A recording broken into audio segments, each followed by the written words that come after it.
الله الرحمن الرحیم. زمنګ بازار چې دی جی الله کا پریشانی راوستي، هر چا چې راوستي خو ډېره زیاته پریشانی ده د دې وایرس مطابق. ټول بازار بند دی جی. لکه اوس دې کې به مالدار سړی که د هغه سره نغدي خو هغه به ټین پاس شي، ښه به پاس شي جی. موږ خو که څه ته ووایو که نه دا بیماري خلاصه کړه که نه، صرف د دې خپل رزق مطابق 15-14 کسه چې په کور کې سړي کورمئ او مطلب دا دی 1000 روپۍ ورځ کم از کم د هغه چې لږ لږ سفري لګي جي. پوه شوې؟ اوس بازار زمونږ تاسو څه کوي جي، بلکل پیشو ته به دا ځنګل دی جي، دومره یاره او دومره دغه پیلاو شو دی جي. په خپله موږ هم ډېر یېرېږو. زمونږ طرفه خو نور څه نشته جي، زمونږ خو سوال دی جي الله ته. الله پاک دې دا بیماري په خپلو قدرتونو باندې ختمه کړي. عذاب دی جي. بل حکومت ټول بازار چې دغه دی بند دی که نه.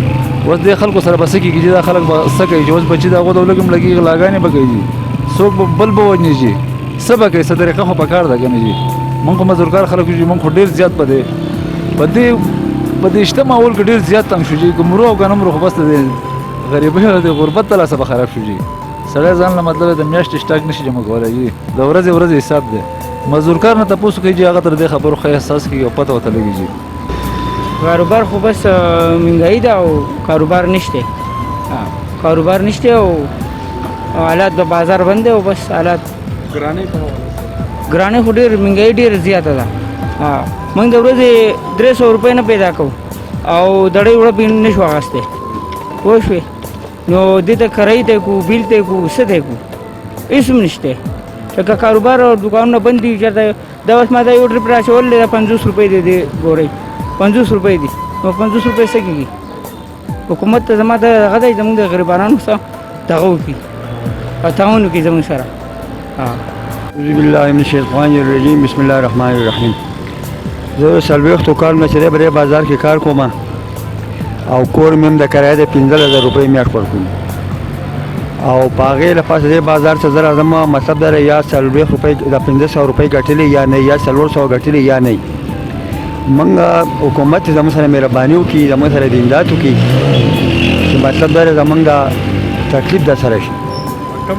او دا کم وخت او نن سبا چې دا کم دور دی مطلب دی دا ګرانۍ دی ډېر سخت او زموږ سره د مهرباني وشي او زموږ سره د ښه وکړي.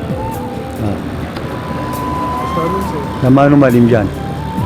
بجې موږ خو ډېر پریشان یو، دا ګاډۍ ګرځو او د ورځې اصل وشي او نه شي او نه تنه کولمه ده، ډېر پریشان یو.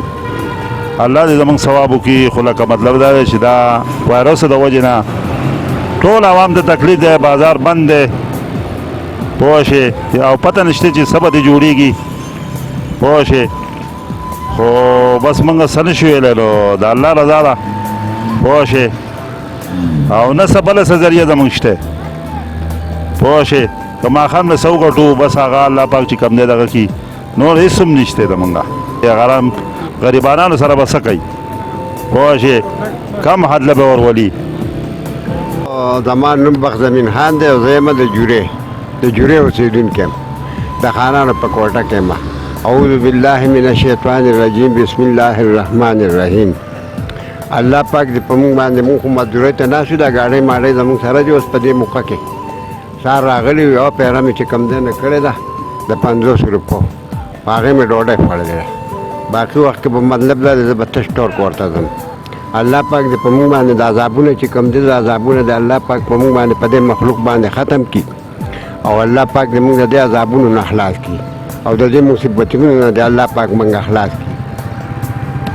او عمران خان دې هم الله پاک خوشحاله کړي، هغه هم ډېر کوشش کوي او دغه کوي که نه، خو نه د الله کار دی. نو الله پاک دې موږ د دې عذاب نه خلاص کړي. او بل زموږ د ملک چې کوم دی نو دا ډېر بې روزګاره شو، ډېر دغه شو. مطلب دا دی دا مزدوران دارونه د موږ دا ناست دي، دا ناست دی، دا نور ګیر چاپېره ناست دي، زموږ حالات ډېر زیات خراب دي. نو بس موږ په چل نه پوهېږو، خو الله پاک دې دا کومه بیماري چې راغله ده، دا بیماري د الله پاک چې کوم دی نو دا عذاب دی الله پاک ختم کړي او زموږ خو څه وس چار نه کړي. او د وړو مړو هم را باندې ګراني ده، د چینو مینو را باندې هم ګراني ده، نور ګرانۍ را باندې هم زیاتې دي. دا خرچې مرچې چې کوم دی نو دا مونږ لکه نه شو پوره کولی، خو الله پاک به پوره کوي. او الله پاک دې مونږ د بیمارو نه بچ کړي چې دا بیمارۍ مطلب دا دی دا که دغه شي نو موږ خو چاره وس نه کېږي چې یاره دا بیمارۍ چې کوم دی نو یا ډاکټر له لاړ کړو یا د ډاکټر پیسې را سره هم نشته کور د وړو مړو خرچه د موږ سره نشته نو الله پاک دې رحم وکړي نو دا خو به کوو نو ولې حکومت د دې خبرو ذمهوار دی نو دا خو به کوو چې هغه وایي چې یاره تاسو به د دې دغه کوئ که نه نو دا خو به خامخا کوو حکومت مثال خو چې کم دی نو د مور او د پلار د مشر دی که نه نو د مور او د پلار خبره چې څوک نه اوري او د مشر خبره نه اوري نو د هغه حال څه د هغه انجام څه راوځي په دې خو به خامخا عمل کوو چې هغه څه وایي زموږ وزیر اعلی ته او عمران خان ته څه مطالبه دي نو دغه مطالبه ده چې مطلب دا ده چې په دې شي کې موږ کوشش کوي چې یاره مطلب دا د دوایانو د ډاکټرانو دغه مطلب دا ده زموږ د انتظاماتو چې د دې دغه موږ له کوي لکه دا ښه خبره ده بازار کې کاروبار نشته سهار راغلی م او ناست یم د 500 روپیو پیره مې کړله او ډوډۍ مې خوړله